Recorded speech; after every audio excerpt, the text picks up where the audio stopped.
Welcome to a new episode of Ausfahrt.tv in English with me, your host, Mr. Z, and I'm always excusing myself of my strong accent. I'm very sorry. I hope your ears don't start bleeding. We are here at Bad Rieburg, which is a small town close to Bielefeld where I live, and we're here at the Bilsterberg driving resort. Whenever you have a chance to come to Germany and you really want to have a fantastic track to really test drive a good car, you want to come here because you know the mighty Walter Röhrl. He was with the guys planning the track, so it's a very ambitious track and you will probably like it a lot. You might want to check out their homepage as well. But I have to disappoint you, we're just doing the static presentation of our review here in the area. We are not going on track with the car. Audi already introduced the new generation of the Audi A3 in 2012. First they showed the 3-door version, then the 5-door version, so the Sportback, and later on the sedan and the convertible. And you get the Audi S3 as a convertible, sedan or Sportback, while the RS3 is just available as a Sportback version. Just a few competitors, really just a few. I would say the Mercedes A45 AMG for sure. You can name as well the Ford Focus RS whenever it's, coming, the new generation.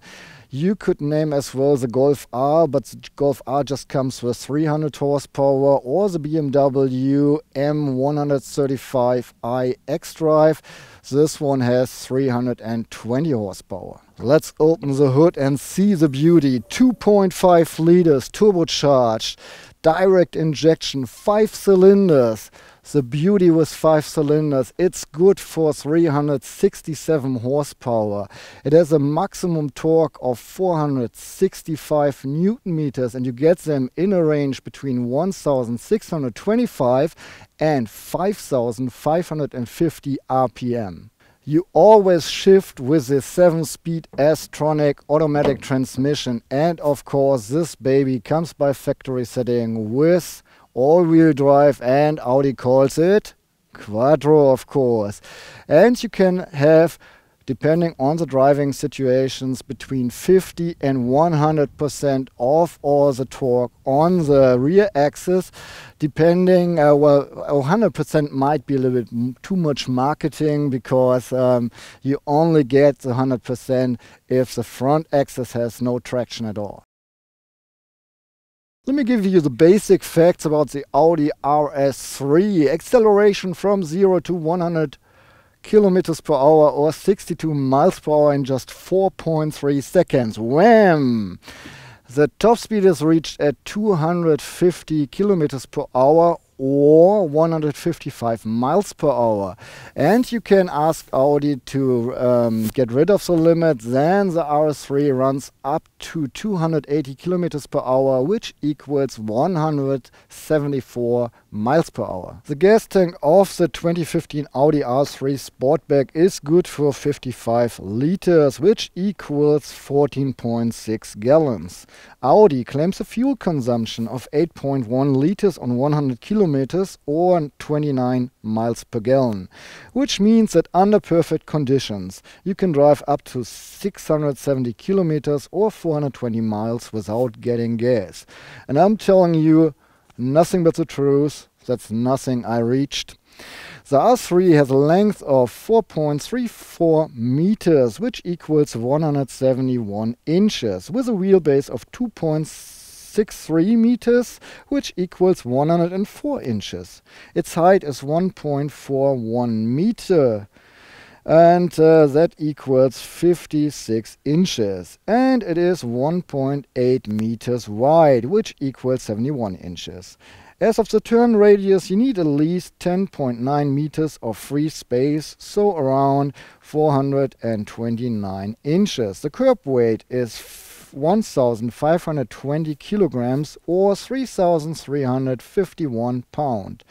The admissible total weight is 2,020 kilograms, which equals 4,453 pounds. Well, the Audi R3 Sportback got a little bit lighter, 55 kilograms lighter than the previous model.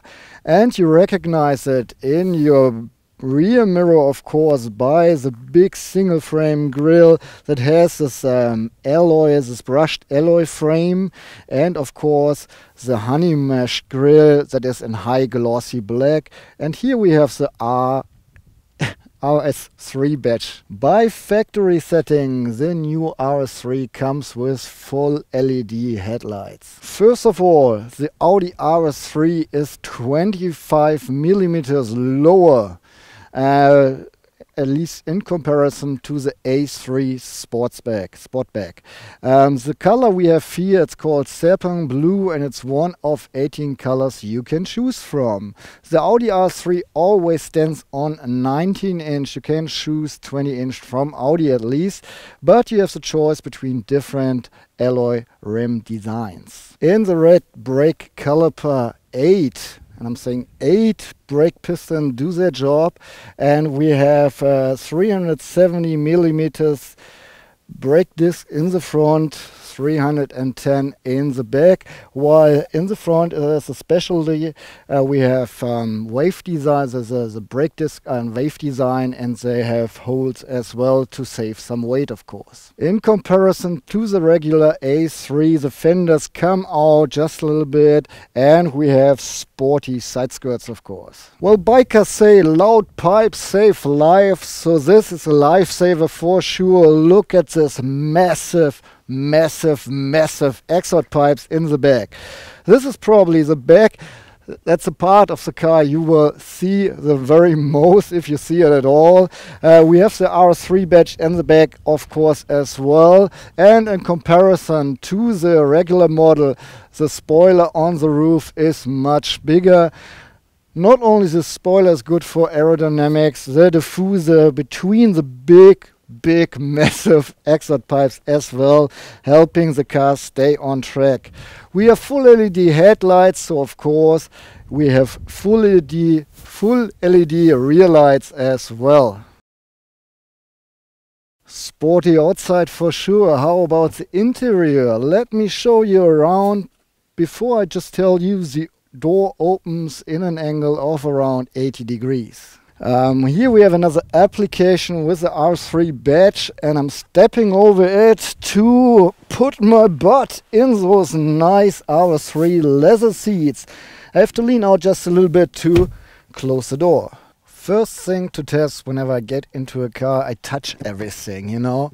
Like a maniac, I have to touch everything to feel the materials we have in the car. And this is all soft touch. The whole dashboard is made out of soft touch.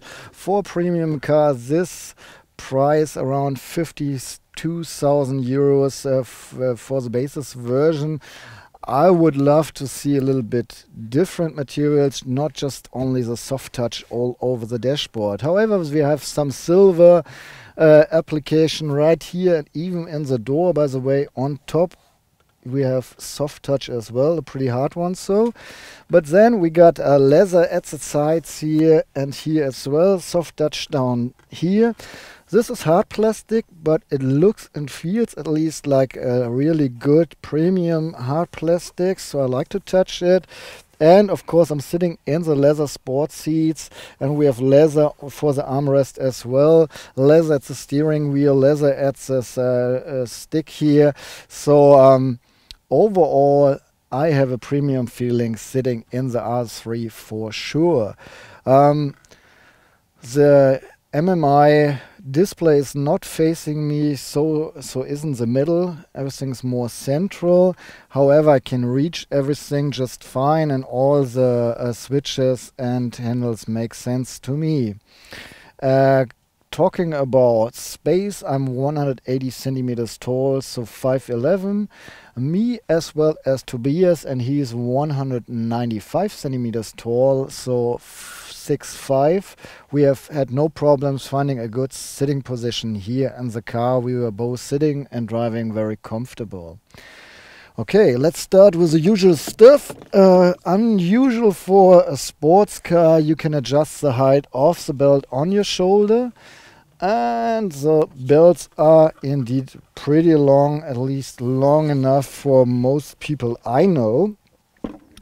Those seats are the RS3 sport seats in leather, so you have to adjust them manually all the way. I'm scooting forward and backwards, and I have a little wheel at the side to adjust the backrest, and I can pump it up a little bit and down as well.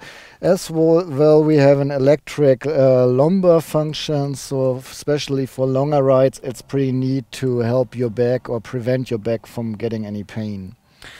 The steering wheel is adjustable in a manual way as well, and I like the radius. I think that's pretty neat. I like the steering wheel much out like that. The steering wheel itself, it's a multifunctional leather steering wheel with a flat bottom. I think it's kind of, well, I was wondering when I first got in the car, we have Alcantara on the top and at the bottom, while the sides where I have my hands all the time is just normal leather. I would rather see it the other way around, have Alcantara on the side, especially when you have wet hands. It's always better to have a good grip on the steering wheel. The pedals are right on my fingertips.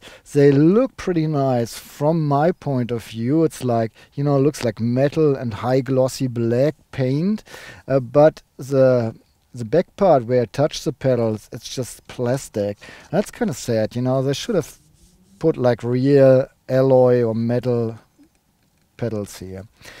By the way, you can reach them with ease, so it's pretty good. On the steering wheel we have different buttons. On the left side to control the board computer, on the right side to control the MMI infotainment system. The mirrors are not too big. I think they look kind of sexy, at least sporty. They're big enough to see what's going on in the back, especially you rather focus on the front because there's not too much coming from the back once you drive on the highway, at least. I'm just joking. That's just a German problem, I guess. The mirror inside is a little joke to me because it's just way too small. You can see most parts of the rear window, especially if the headrests in the back row are not up, but still I wish I had a bigger window, a bigger mirror. If I turn my head around, I have no problems with a blind spot over my left shoulder. Over the right shoulder, the B-pillar is not too small, and the backrest of the sport seat is pretty big. So according to the position where the seat is, you can have a pretty big frame where you don't see anything. The C-pillar, however, is not really slim either, but since you have this little window in front of it and the rear window, you should see everything what's going on there, and you shouldn't oversee a bike list, I guess. Besides, we have a rear camera as well. It's as an option. It's not protected in the back on the back door. The picture is sharp, so, and you have those lines that show you where you're driving, so I like it. And I always would buy a car with a rear camera to be able to park right on the spot. For Americans, it's not important because you have huge parking lots. Well, in Europe, we know what I'm talking about. Okay, behind the steering wheel, we have two classical round gauges on the left side. The RPM meter going up to 8,000 RPM. The red range starts around 6,750. Inside, there's a control for the boost, which is presented with little LEDs. On the right side, we have the speedometer up to 300 kilometers per hour. Our car runs 280 down the hill, even a little bit faster, so this speedometer makes sense. And inside we find the control with little LED spots as well for the gas tank. In between the two round gauges we have the display of the board computer, and I can go through, I can, you know, see the instructions from the navigation system, from the GPS system. I can use the phone, the audio, control the audio, and have the board computer itself that always shows the digital speed, which I like very much.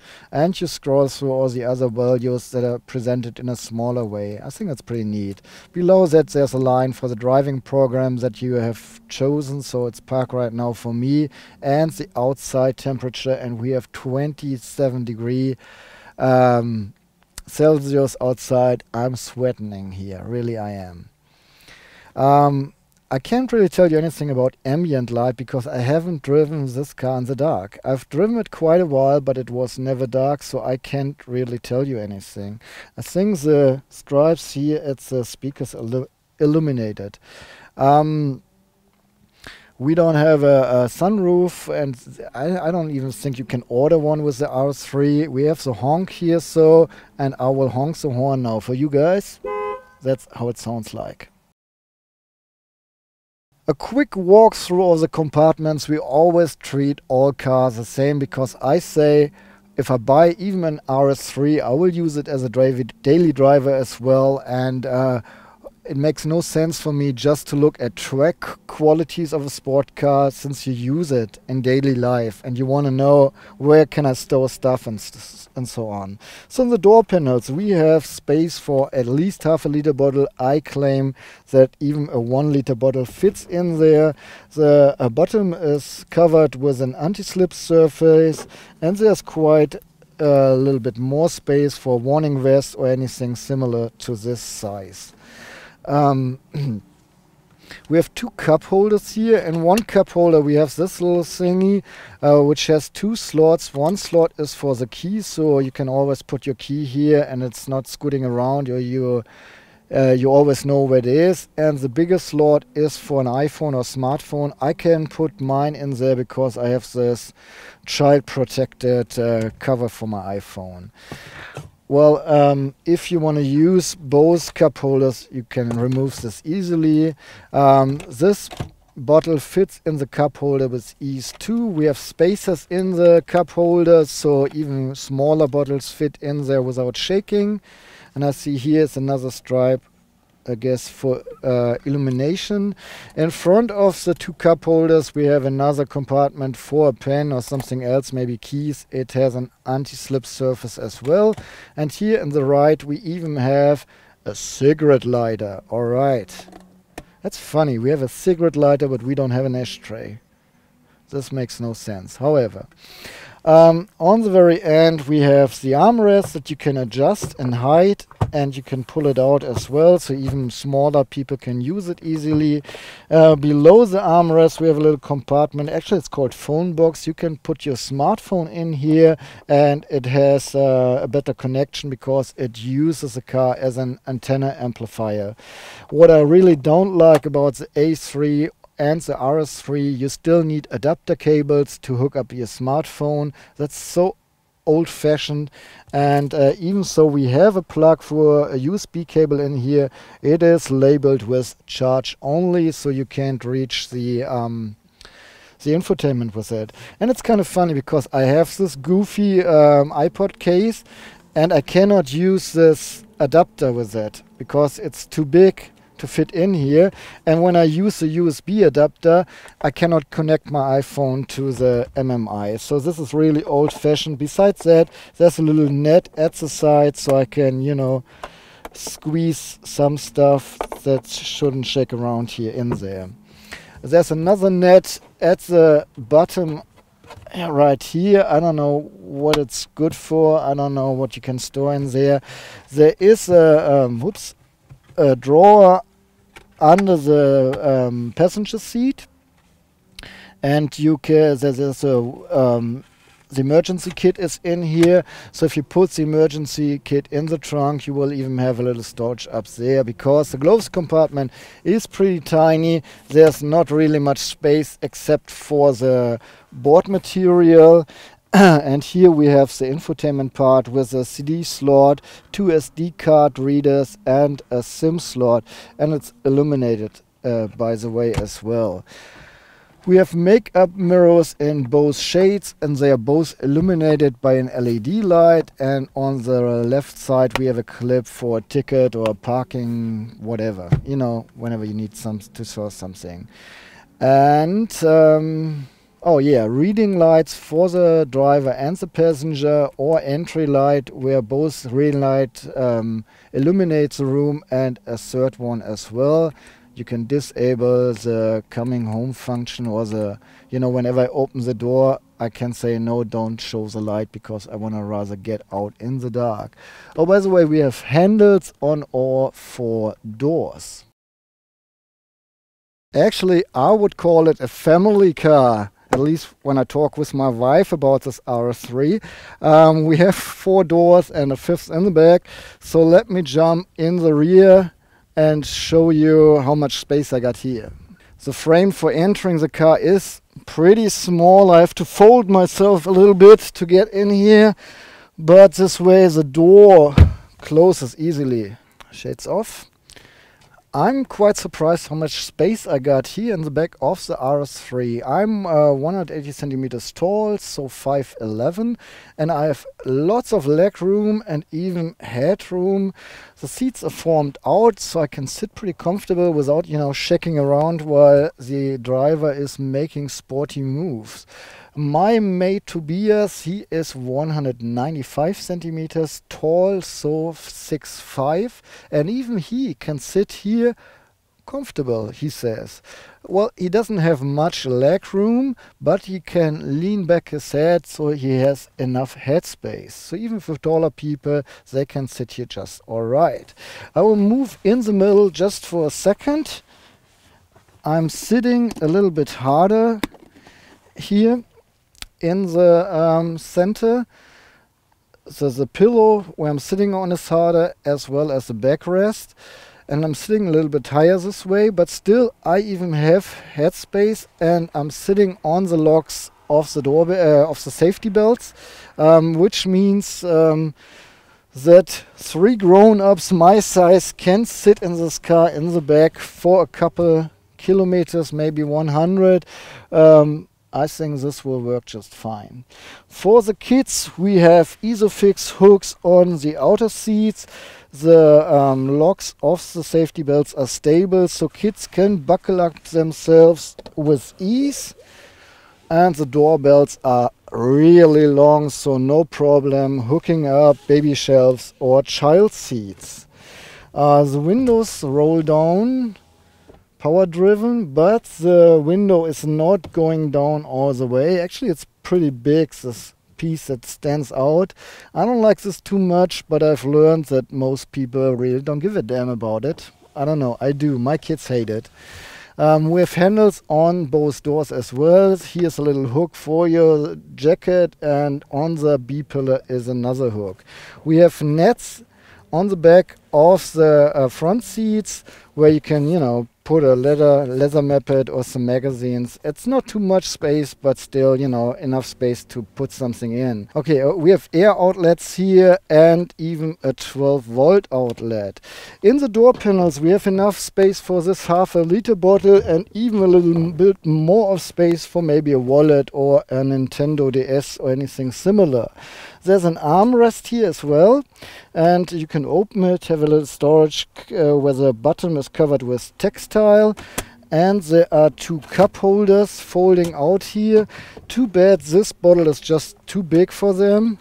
You know, it would fall out, but I think a normal can, or maybe, you know, a cup of coffee would fit in here just alright. Besides, this whole thing is pretty wide, so 2 people can put their arms on here with ease. Then we have another handle here, and we can open it so we can load things through from the trunk to the interior if you have longer goods. And reading lights, by the way, for both outer seats as well. And that's about it from the back row. 280 liters or 10 cubic feet. That's the space you have to store your luggage in the back of the RS3.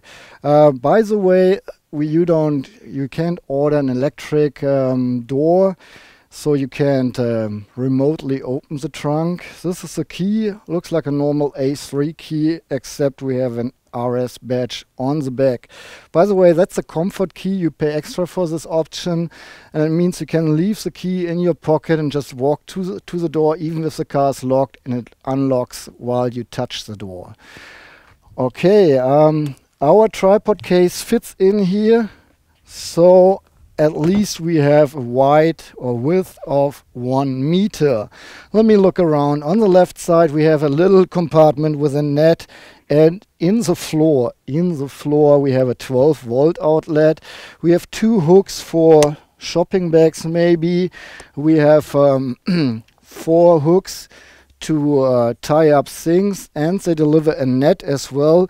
And if this is not in the car by factory settings, please take it, because this way you can tie up your luggage, and especially if you have just one suitcase, it's much easier so the thing doesn't scoot around in the car.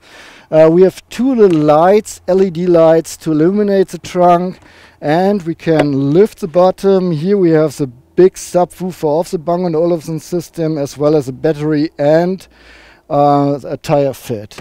The warning triangle, by the way, is here in the hood itself, and you can easily remove the privacy blind just pulling it.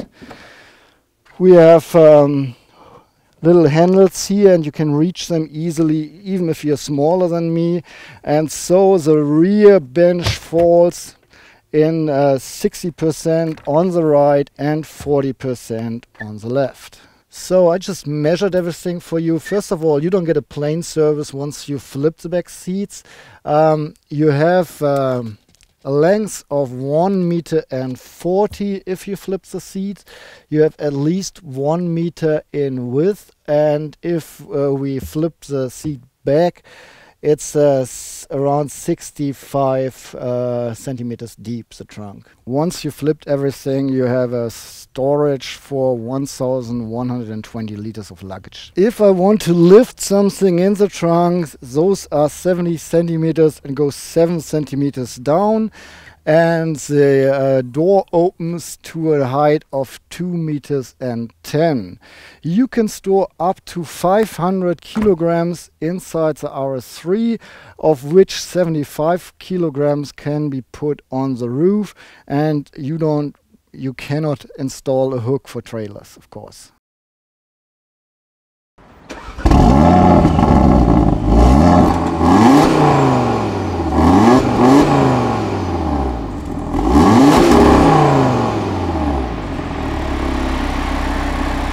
Welcome to my driving experience, and yes, I say the Audi RS3 is a pure driving pleasure machine. It's so much fun. You have all the power, the 367 horsepower that just are there whenever you need them.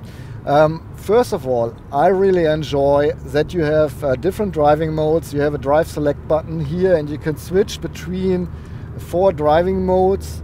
So we have comfort, auto, automatic, dynamic, and individual.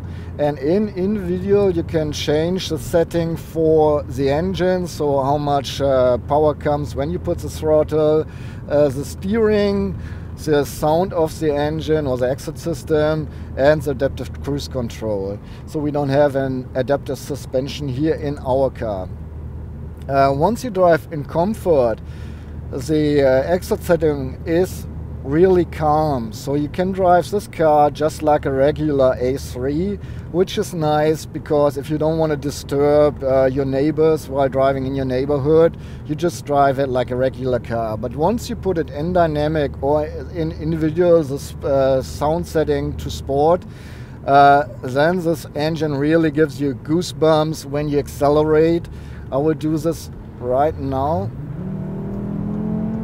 This is just fun, you know, and whenever you shift, you hear this bubbling, and every once in a while the engine gives funny noises. So it's really meant to be for having fun while you drive. acceleration from 0 to 250 kilometers per hour, it just feels like, you know, the needle of the speedometer is going through hot butter like a knife, you know.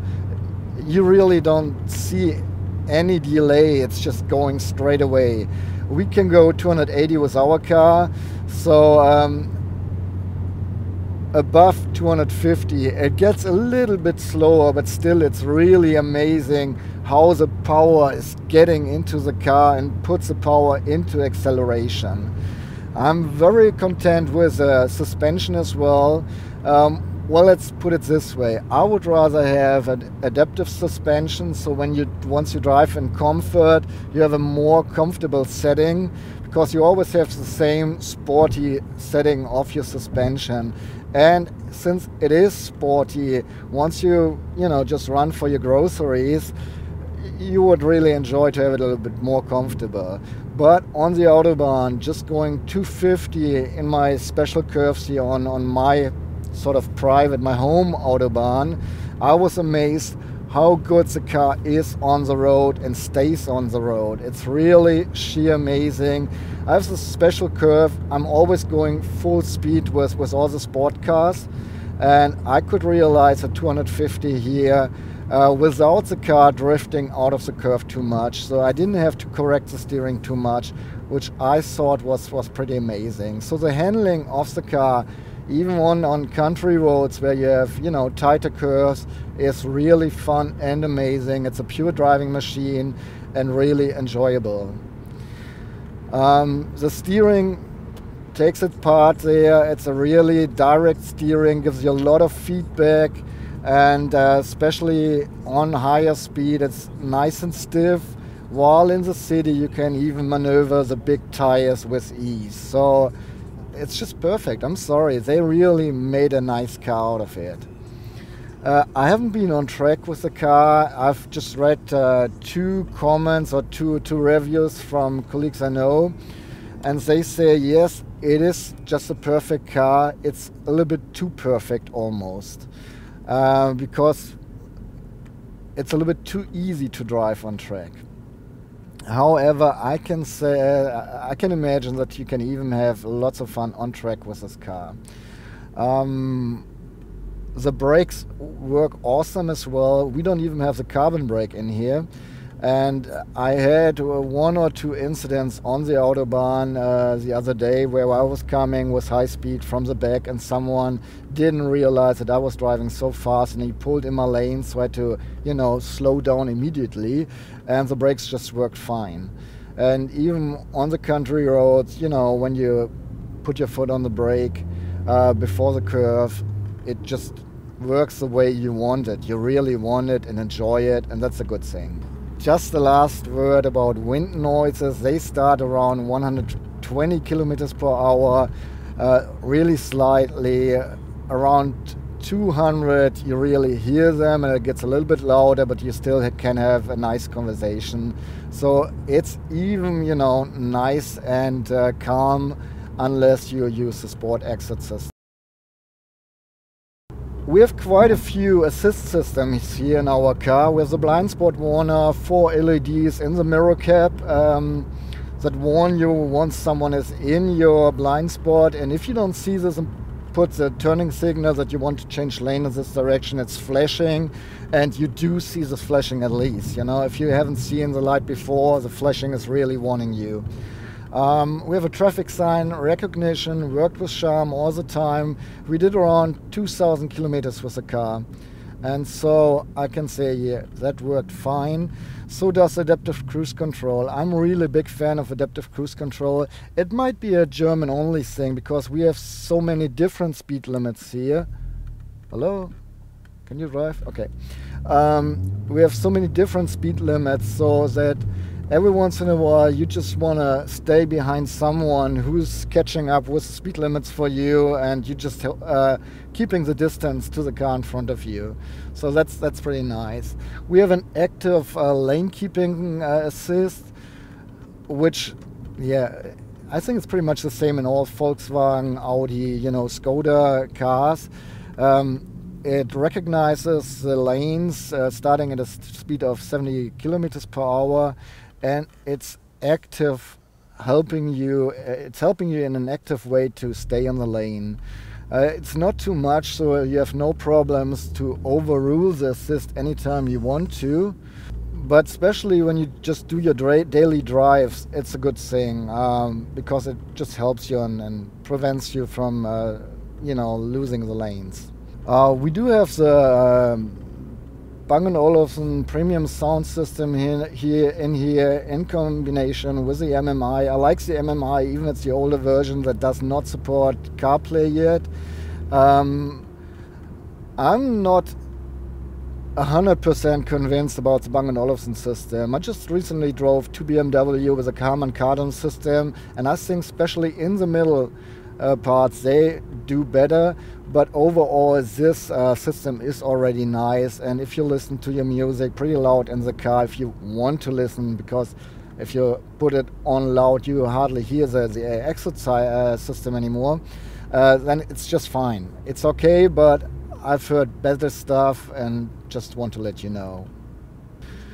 Just one word about the fuel efficiency. I was really surprised. Audi claims a fuel consumption of 8.1 liters on 100 kilometers, and we did 11.8 liters on 100 kilometers over a distance of 2,000 kilometers. Yes, we drove 2,000 kilometers with the RS3 during our test period, and I think that's really amazing for a sporty car like that. And we had quite some tours where we did take it a little bit faster, but then on the Autobahn you can't drive full speed all the time. There are quite a few speed limits by now, and so I think it's really realistic values of 11.8 liters. And I think it's a good value for such a sporty car, that you drive sporty more than you would expect, I guess.